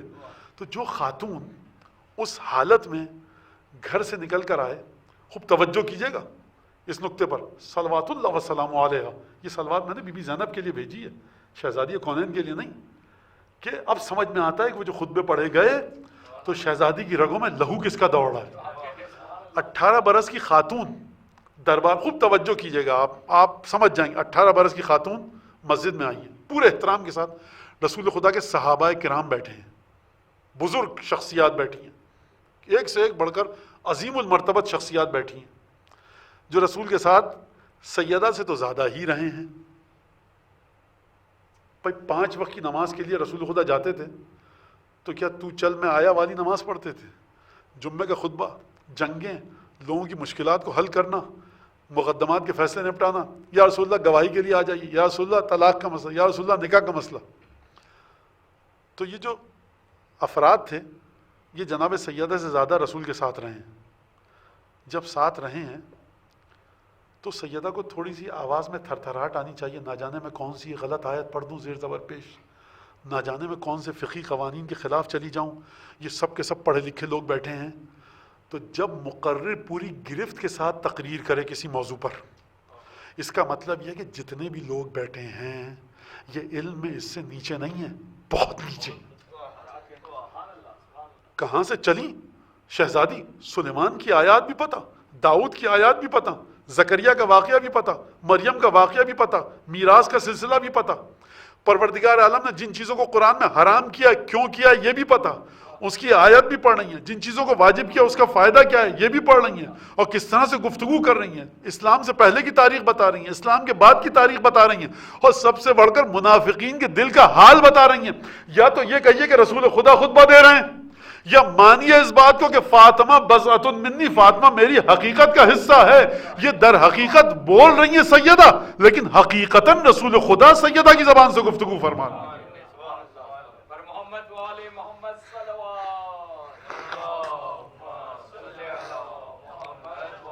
یہ میں اپنے بچوں کے لیے مزید یہ جملہ ذرا سا کہہ دوں کہ صاحب آ کے مولانا کل میڈیکل کالج ہے ہمارا، پہلے سیمسٹر کے بچے بچیاں بیٹھے ہیں، آپ جو ہے نا یہ میڈیکل کا ٹاپک ہے، اس پہ یہ آپ کو دے دیا، رٹ کے آ جائیے، آپ 50-60 لائنیں رٹ کے آ جائیے۔ میں رٹ کے آ گیا، اچھا میں رٹ کے آ گیا، پڑھ دیا، اب جو سوالات ہوں گے پھر اب جو میری بے عزتی ہوگی اگر میں نہ پڑھتا، تقریر نہ کرتا تو اس سے زیادہ ہوگی، یعنی آپ جھوٹے تھے۔ تو یہ خاتون جو 18 برس کی ہے، یہ خاتون کہ مجھے نہیں پتا کہ اتنی تفصیل کے ساتھ رسول خدا نے کب درس دیا، کس طرح سے دیا، کیا ہوا، مکی آیات الگ، مدنی آیات الگ، تمام کی تمام کو سمیٹ کر 60 آیتیں پڑھنا، اور بموقع پڑھنا، برمحل پڑھنا، بجا مقام پر پڑھنا، اس سے استدلال کرنا، خصوصیت بتانا، وہ بھی اس طرح سے کہ نہ طویل ہو جائے بات کہ لوگ تھک جائیں، اور نہ اتنی مختصر ہو کہ معنی ادا نہ ہو۔ یہ ہمسر ہے، ہم پلہ ہے علی بن ابی طالب کی فصاحت و بلاغت میں، کہ یہ جو کہا کہ لولا علی لما کان لفاطمہ کفن، اگر علی نہ ہوتے فاطمہ کا کوئی ہم پلہ نہ ہوتا، تو ہم پلہ کا مطلب نہیں کہ علی بھی نماز قضا نہیں کرتے تھے، فاطمہ بھی، یعنی کیا مطلب، یعنی جس طرح سے وجود علی بن ابی طالب میں طہارت ہے اسی طرح سے فاطمہ زہرا کی ذات میں طہارت ہے، جس طرح سے علی بن ابی طالب فصاحت و بلاغت کے ساتھ توحید پر، رسالت پر، نبوت پر گفتگو فرما سکتے ہیں، سیدہ بھی فرما سکتی ہیں۔ یعنی مختصر بات کر کے بات کو آگے بڑھاؤں، نتیجے تک پہنچوں اور آپ کو بھی لے کے چلوں نتیجے تک، کہ ان کا کلام اتنا مضبوط ہے کہ ان کے کلام کو دیکھ کر قرآن کے کلام پر ایمان لے آؤ۔ جس طرح سے قرآن کو خوف نہیں ہے کوئی کہ 1400 برس تو چھوڑیے 14,000 برس تک بھی سلسلہ آگے بڑھتا رہے، نہ رسول خدا کو خوف ہے، نہ ائمہ کو خوف ہے، اس میں ایک لفظ بھی ادھر سے ادھر نہیں کیا جا سکتا۔ سیدہ نے اس شان سے خطبہ دیا ہے کہ آپ آئیے بات کیجئے، ایک لفظ بھی ادھر سے ادھر نہیں کر سکتے آپ۔ یہ توحید کی دلیل ہے۔ اگر وجود خدا کی دلیل رسول خدا ہے اور رسول خدا کا معجزہ قرآن ہے، تو رسول خدا کا دوسرا معجزہ فاطمہ زہرا کی ذات ہے، یہ وجود ہے۔ اللہم صلی علی محمد۔ تو یہ دیکھیے کہ پروردگار عالم جب یہ تمام کام کر رہا ہے کہ ذالکم اللہ ربکم، تو کہہ دیا اس نے یہ تمہارا پروردگار ہے۔ چلیے دوبارہ تقریر کے ابتدائی حصے کی طرف ذرا سا میں بات کر کے بس تقریر کو اپنی سمیٹوں۔ ذالکم اللہ ربکم، اونٹ کی طرف دیکھو، پہاڑ کی طرف دیکھو، زمین کی طرف دیکھو، آیت میں نے آپ کے سامنے پڑھی سورہ غاشیہ کی، دکھوا دیا نا پروردگار۔ اچھا تجھ سے ایک سوال ہے پروردگار، یہ سفیشنٹ ہے، ایڈیکویٹ ہے، کافی ہے کہ نہیں ہے؟ اگر پروردگار تو کوئی کافی نہیں ہے تو ان کا ذکر کیوں کر رہا ہے؟ اور اگر کافی ہے تو یہ 1,24,000 انبیاء کو بھیج کر کفار کے ہاتھوں اتنی تکلیفیں ڈلوانے کی ضرورت کیا تھی؟ آسمان پہ آیتیں لکھی ہوئی آ جاتی کہ بھائی دیکھو یہ ہے، اس طرح سے ہے، پہاڑ کی طرف دیکھو، آسمان کی طرف دیکھو، ستاروں کی طرف دیکھو، ان کی طرف دیکھو، ان کی طرف دیکھو، خدا ثابت ہو گیا نا۔ اور خدا ثابت ہو جاتا بات ختم ہو جاتی۔ تو پروردگار عالم نے سب کام کیا کیوں؟ باوجود اس کے کہ ہر چیز اپنا مقام پر توحید کی دلیل ہے، جو میں نے ابھی سورہ غاشیہ کی آیت پڑھی، اونٹ اور پہاڑ اور زمین اور یہ تمام چیزیں، آسمان کے ستارے، جو سورہ انعام کی آیت 95 سے لے کر 105 تک، یہ تمام کی تمام چیزیں، ذالکم اللہ ربکم، یہ تمہارا خدا ہے۔ تو خداوند تبارک و تعالیٰ نے بھیجا کیوں انسان کو؟ جواب خدا نے دیا قرآن میں سورہ اسراء میں، وَلَوْ كَانَ فِي الْأَرْضِ مَلَائِكَةٌ يَمْشُونَ مُطْمَئِنِّينَ لَنَزَّلْنَا عَلَيْهِم مِّنَ السَّمَاءِ مَلَكًا رَسُولًا۔ دیکھو اگر زمین پر بھی ملائکہ چل پھر رہے ہوتے تو ہم بھی ملک کو، فرشتے کو رسول بنا کر بھیجتے۔ تم انسان ہو، انسان کو بھیجا۔ پروردگار انسان کو کیوں بھیجا تو نے؟ سوال اپنی جگہ پر ہے. بھائی نہیں بھیجتا، جب تو خود کہہ رہا ہے ذالکم اللہ اور یہ رہا تمہارا خدا دیکھ لو، تو کہاں ہے تو بتا، دیکھو یہ ہے اللہ دیکھ لو، اونٹ کے ذریعے سمجھو. تو پروردگار اگر یہ کافی ہے تو انبیاء کو کیوں بھیجا؟ میں نے آیت پڑھی آپ کے سامنے کہ اگر زمین پر فرشتے ہوتے تو ہم بھی لنزلنا من السماء ملکا رسولا، ہم بھی فرشتے کو رسول بنا کر بھیجتے آسمان سے. تم انسان ہو، انسان کو بھیجا. تو انسان کو کیوں بھیجا؟ سورہ حدید کے اندر پروردگار عالم نے گفتگو فرمائی کہ دیکھو اعلموا انما الحیات الدنیا لعب و لہو و زینت و تفاخر بینکم و تکاثر فی الاموال والاولاد. دیکھو دنیا کی زندگی خلاصہ ہوتی ہے 5 یا 6 مرحلوں میں. اعلموا جان لو انما الحیات الدنیا، یہ دنیاوی زندگی ہے، کھیل ہے، لہو لعب ہے، فضول کام کرنا ہے، پھر کھیل ہے. لہو لعب کا فرق بتایا علماء نے. لہو یعنی بے مقصد کوئی کام کریں، لعب یعنی باقاعدہ کوئی چیز کھیلنا. مثلا ہاکی کھیلتے ہیں، فٹ بال کھیلتے ہیں، وہ العاب میں سے آتا ہے. لہو کا مطلب کیا ہے؟ آپ کے ہاتھ میں بال پین ہے اور آپ بیٹھ کر کارپیٹ کو اس میں بار بار اس کو سوراخ کیے جا رہے ہیں. آپ کوئی چیز ہے آپ کے پاس ٹیشو پیپر ہے، آپ پھاڑے جا رہے ہیں اس کو، یہ لہو ہے، کوئی مقصد نہیں ہے. بہرحال کرکٹ کھیلنے کا مقصد ہوتا ہے. لہو و لعب و تکاثر فی الاموال والاولاد و تفاخر بینکم. آیت آگے پیچھے ہو گئی ہے، تفاخر بینکم و تکاثر فی الاموال والاولاد. پھر جب تم بڑے ہوتے ہو تو پھر تفاخر کرتے ہو کہ میرے کپڑے اچھے، میرا کھلونا اچھا. و تکاثر فی الاموال والاولاد. پھر جب اور بڑے ہوتے ہو تو کہتے ہو کہ میری اولاد زیادہ ہو، میرا مال زیادہ ہو. دیکھو کمثل غیث اعجب الکفار نباتہ ثم یہیج فترہ مصفرا. اس کی مثال اس طرح سے ہے کہ جب بارش برستی ہے تو پھر ہر طرف ہرا بھرا سب چیز ہو جاتی ہے، اور جو کفار ہیں وہ اس کو دیکھ کر خوش ہوتے ہیں، ان کا اچھا لگتا ہے. کمثل غیث اعجب الکفار نباتہ ثم یہیج فترہ مصفرا ثم یکون حطاما. اور پھر آ کر یہ سب چیز دوبارہ سے مرجھا جاتی ہے، گھاس اگتی ہے، کفار اس کو دیکھ کر خوش ہوتے ہیں. اب کفار کا معنی کیا ہے وہ ایک الگ بحث، وقت ہمارا ختم ہو چکا ہے، لیکن خوش ہوتے ہیں دیکھ کر. پھر وہ گھاس دوبارہ سے ہری ہو کر زرد ہو جاتی ہے اور سوکھ جاتی ہے. دیکھو، اور دنیا کی زندگی جو ہے متاع غرور ہے. تو انسان کو بھیجا اس لیے کہ جب تم بچپنے کی حدود میں قدم رکھتے ہو، جب تم بڑے ہوتے ہو، ادھیڑ عمر بنتے ہو، اولاد ہوتی ہے، مال آتا ہے، تو تم کسی انسان کو دیکھ کر اپنی زندگی کے ہر مرحلے کو منظم کرو. تم انسان ہو، تم کہہ سکتے تھے کل ہم سے کہ پروردگار ہم نے یہ گناہ کیا، اپنے بھائی کا گلا کاٹ دیا، اس کا مال ہتھیا لیا، ہمیں نہیں پتا تھا. تو پروردگار پر لطف کی وجہ سے ضروری ہے، اور اس نے خود اپنے اوپر ضروری کیا ہے کہ کسی انسان کو بھیجے کہ جو زندگی کے ان تمام مراحل سے گزرے جو بدترین مرحلے ہوں، بدترین مرحلوں میں رہ کر بہترین عبادت کرے تاکہ بقیہ انسانوں پر یہ حجت قرار پائے. پروردگار کل میں صرف دال روٹی کھا کر سویا تھا تو نماز کے لیے نہیں اٹھ سکا. علی بن ابی طالب کو دیکھا ہے، اس کے گھر کے بچے تو 3 دن تک پانی پی کر افطار کیا تھا، اور پھر اس کے بعد انہوں نے تمام عبادتیں کی تھی. سمجھ رہے ہیں حجت کا معنی؟ یعنی انسانی زندگی کے تمام مراحل پر ہم کچھ انسانوں کو دیکھ کر خدا کی توحید کا درس لیں. اور پھر اس کے بعد فرمایا کہ دیکھو خود دنیاوی زندگی صرف دھوکہ ہے، غرور ہے، تو ہم نے انسانوں کو اس لیے بھیجا. اب یہاں پر بات وہ ہو نہیں سکی جناب سیدہ کے خطبے کے لحاظ سے، اس کو کل پر انشاءاللہ رکھتے ہیں. لیکن جب شہزادی گئی ہیں، اور شہزادی کا خطبہ میں نے آپ کے سامنے باتیں عرض کی کہ کس شجاعت اور بہادری کے ساتھ، دلیری کے ساتھ سیدہ نے خطبہ دیا ہے بھری ہوئی مسجد میں. کہیں ہکلائی نہیں، کہیں پر زبان لڑکھڑائی نہیں. ہونا چاہیے تھا. میری عمر سے دگنے چوگنے دگنے اور تگنے اور چوگنی عمر کے لوگ بیٹھے ہیں. پہلی آیت جب نازل ہوئی تو مجھے ہوش بھی نہیں تھا اس وقت یہ لوگ سن رہے تھے. ان کا علم مجھ سے زیادہ ہے. کسی نے اعتراض کر دیا سیدہ آیت غلط پڑھی ہے، استدلال غلط ہے. جب آپ کسی چیز کا مقدمہ لڑنے گئے ہیں، مد مقابل کوئی وکیل آپ سے زیادہ پڑھا لکھا ہے، تو آپ کو بہت سوچ کے بولنا چاہیے، اٹک کے بولنا چاہیے. آپ بہت کم سن ہیں، آپ کی پہلی پیشی ہے، پہلا مقدمہ ہے. 18 برس کی خاتون ہے، لیکن کس طرح سے ببانگ دہل کس گفتگو کو بی بی نے شروع کیا ہے. وہاں پر موجود ایک شخص نے، بڑے بڑے مفسر بیٹھے ہیں جو بعد میں مفسر بنے، قاضی القضات بنے، تفسیر کا درس دیا، کسی نے یہ نہیں کہا کہ یہ تم نے بات غلط کی ہے.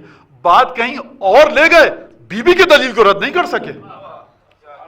دیکھیے آپ کتنی گرفت ہے، اور کس طرح سے بی بی نے ہم سے جو آغاز کیا ہے. یعنی کیا مطلب ہم سے آغاز کیا ہے؟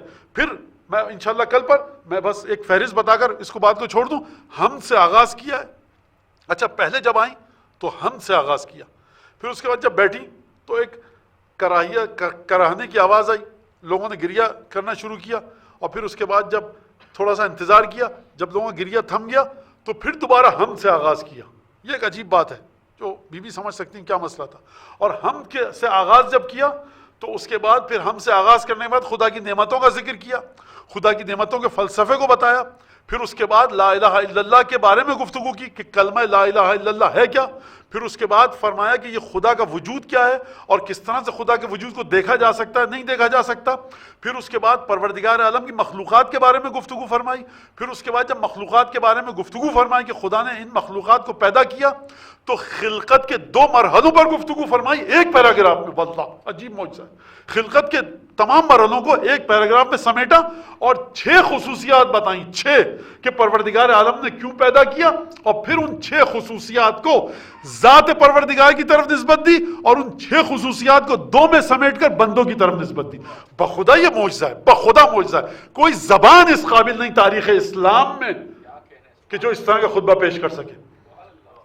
اور آپ جا کر دیکھیے, یا علی مرتضیٰ کا خطبہ ملے گا, یا رسول خدا کا, یا شہزادی کونین کا.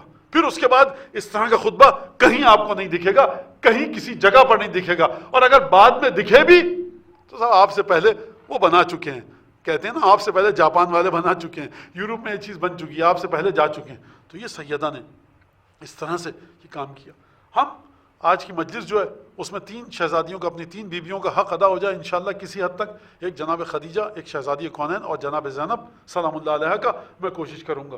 دیکھیے, جب نبی کریم جناب خدیجہ کی وفات ہوئی ہے شیب ابی طالب میں رہنے کے بعد, تو روایت یہ ہے کہ شہزادی کی, جناب سیدہ کی عمر مبارک 5 برس کی تھی. شہزادی نے جس گھر میں آنکھ کھولی, باپ کو تبلیغ کرتے ہوئے دیکھا, پتھر کھاتے ہوئے دیکھا, جسم میں پائے مبارک میں کانٹے چبھے ہیں, جسم خون آلود ہے. کس طرح سے اتنی طویل گفتگو ہے یہاں پر, یہ میں جوش خطابت میں نہیں کہہ رہا, بخدا اتنی طویل گفتگو ہے. شہزادی کا اگر نفسیاتی تجزیہ اور تحلیل کی جائے تو ایک عجیب و غریب شخصیت, معجزانہ شخصیت نکل کر آتی ہے.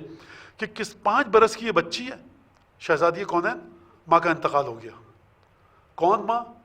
جناب خدیجہ جیسی ماں. کون خدیجہ؟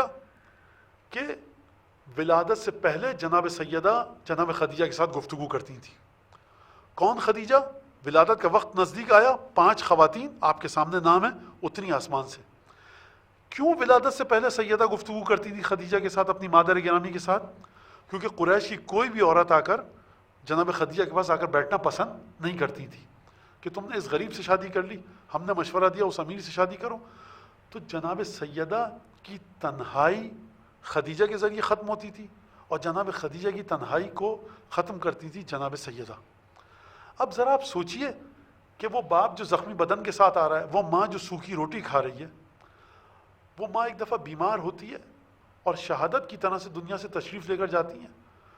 جنت المعلات یا جنت المعلا میں رسول خدا دفن کر کے آئے جناب خدیجہ کو. شیخ عباس قمی نے لکھا ہے, عجیب جملہ ہے, روایت سے نہیں لگتا کہ رسول خدا لے کر گئے ہوں قبرستان اپنے ساتھ شہزادی کو. تو شیخ عباس قمی نے جملہ لکھا ہے, وہی لکھا ہے وَكَانَتْ تَلُوذُ بِرَسُولِ اللَّهِ. تلوزو کا معنی جب ہے کہ جب کوئی شخص کسی کی پناہ میں آنا چاہے, چھپنا چاہے, یعنی کوئی بچہ آ کر میری ابا میں چھپنا چاہے, قبا میں چھپنا چاہے, مجھ سے لپٹنا چاہے, چمٹنا چاہے, میرے ساتھ محبت کا اظہار کرنا چاہے, تو اس وقت کہا جائے گا تلوزو. کہ وہ کہنا تلوزو برسول اللہ. شہزادی رسول خدا کے پاس آتی تھی, کبھی دائیں آ کر لپٹتی تھی, کبھی بائیں آ کر, کبھی ابا کا دامن, کبھی قبا کا دامن. دائیں بائیں سے آ کر پوچھتی کیا تھی, یا ابتا بابا اینا امی, میری ماں کہاں گئی. دیکھیے 5 برس کی بچی ہے, 5 برس کی بچی ہے. خدیجہ جیسی شفیق ماں, داغ دیکھا سیدہ, آپ 5 برس کی عمر میں آپ نے ماں کا داغ دیکھا کہ بابا یا بتائیے اینا امی, میری ماں کہاں ہے. اب ذرا رسول کے بارے میں جملہ سن لیجئے. رسول خدا سر جھکا کر مظلومیت کے ساتھ خاموش کھڑے ہیں کہ بچی کو بتائیں کیسے کہ بیٹا اب تمہاری ماں کبھی نہ دیکھ پاؤ گی, ہم دفن کر کے آ گئے. توجہ کیجئے گا, اب یہاں پر وہ مرحلہ ہے, خوب توجہ کیجئے گا عزیزان گرامی. گرامی سیدہ پر کچھ کٹھن لمحے آئے تو پروردگار عالم نے مداخلت کی ہے. سیدہ کا اتنا خیال رکھا ہے پروردگار عالم نے, جب نگاہ قدرت نے دیکھا جبرائیل کو بھیجا, جاؤ جبرائیل سیدہ کو تسلی دے کر آؤ. اے مصطفیٰ سیدہ سے کہیے کہ تمہاری ماں جنت میں بڑے بہترین محل میں ہے, بڑے بہترین قصر میں ہے, بڑی نعمتوں کے ساتھ ہے. اب رسول خدا نے جب جملہ بیان فرمایا سیدہ کو یہ سن کر سکون آ گیا, دل کو قرار آ گیا. میں کہوں گا پروردگار تجھے اتنی سیدہ سے محبت تھی کہ جب سیدہ ماں کے غم میں بے قرار ہوئی تو تو نے سیدہ کو آ کر تسلی دی. میں کہوں گا شہزادی آپ کو جب جبرائیل نے آ کر بتایا ہوگا تسلی مل گئی ہوگی, لیکن بی بی کاش آپ کربلا میں آتی جب سکینہ اور رقیہ آ کر پوچھتی تھی اے بھوپی اماں چچا عباس کہاں ہیں, اے بھوپی اماں ہمارے بابا کہاں ہیں. ارے جواب کیا دیتی.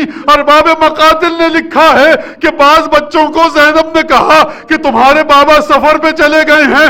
میں کہوں گا شہزادی جب صبح کو ان کے بابا کا سر نوکے نیزہ پر بلند ہوگا یہ معصوم بچے اپنے بابا کا خون آلود سر دیکھیں گے, اس وقت کیا جواب دو. الا لعنت اللہ علی القوم الظالمین وسيعلم الذين ظلموا أي منقلب ينقلبون. اللهم كل وليك الحجة ابن الحسن صلواتك عليه وعلى آبائه في هذه الساعة وفي كل ساعة وليا وحافظا وقائدا وناصرا ودليلا وعينا حتى تسكنه أرضك طوعا وتمتعه فيها طويلا. اللهم بحق محمد وآل محمد عليك صل على محمد وآل محمد وعجل فرجهم وأهلك عدوهم من الجن والإنس من الأولين والآخرين واكفنا ما همنا وارزقنا العافية وسع رزقنا وطول أعمارنا مع الصحة والسلامة في الجسم والروح. ربنا تقبل منا إنك أنت السميع العليم وتب علينا إنك أنت التواب الرحيم. پالنے والے ہماری اس مجلس کو حضرت حجت کی بارگاہ میں شرف قبولیت سے سرفراز فرما, حضرت کے لیے پرسے کا اور تسلی اور تعزیت کا باعث قرار دے. جس نے اس مجلس میں جو بھی زحمت کی ہے, جو بھی قدم اٹھا کر آئے, پروردگار شہزادی کونین کی بارگاہ سے بہترین اجر عنایت فرما. بانیان مجلس اس مجلس کو قبول فرما. پر محمد آل محمد صلوات.